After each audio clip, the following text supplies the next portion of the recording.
Përshëndetje miq të respektuar. Dua të ndaj këtu një informacion i cili ndoshta po them është shokues dhe i pabesueshëm, por që është për keqarje dhe i vërtet këtë e di 100%. Nëse nuk keq kuptohem, në fillim të them se unë, për shkak se një disa gjuhë të huaja dhe përcjeli vazhdimisht zhvillimet në arenën ndërkombëtare, mua po më bie që të dëgjoj emisione e të lexoj analize e studime të bëra në vende të ndryshme të botës.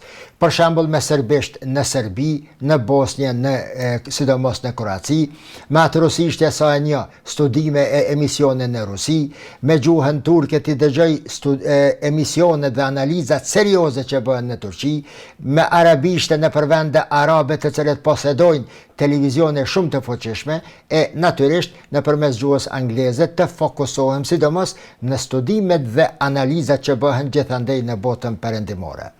Fokusimi im këto nuk është kjo që e bëra si një vetë prezantim, të jeni të sigurt, por në këtë që dua ta them tani e tutje. Miq të dashur, a mund të besoni se Kosova është shteti më i varfër?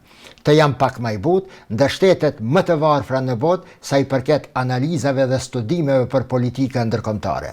Le që nuk kemi studiuar seriozisht të politikave ndërkombëtare, le që nuk kemi opinionistë të rregullt të cilët do të dojë të shkruanin dhe flisnin për probleme serioze që ndodhin në arenën ndërkombëtare, por më keq se kaq në televizionet tona, thuajse shumë rrallë hasim në debate, emisione serioze, për probleme serioze, me studiues serioz për atë që ndodh në arenën ndërkombëtare.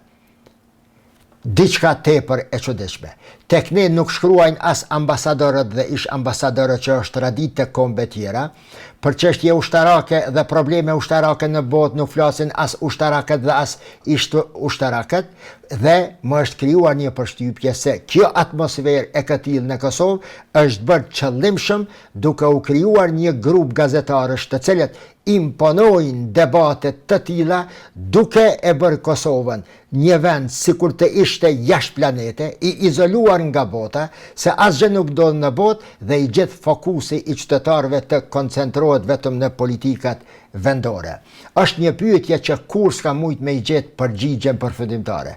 A është kjo për shkak se shikuesit tanë, qytetarët tanë i don këto debate, andaj mediat si servis u prezentojnë, apo për shkak se s'kan çka të shohin tjetër dhe detyrohen që të shikojnë vetëm emisione për vetëm probleme vendore.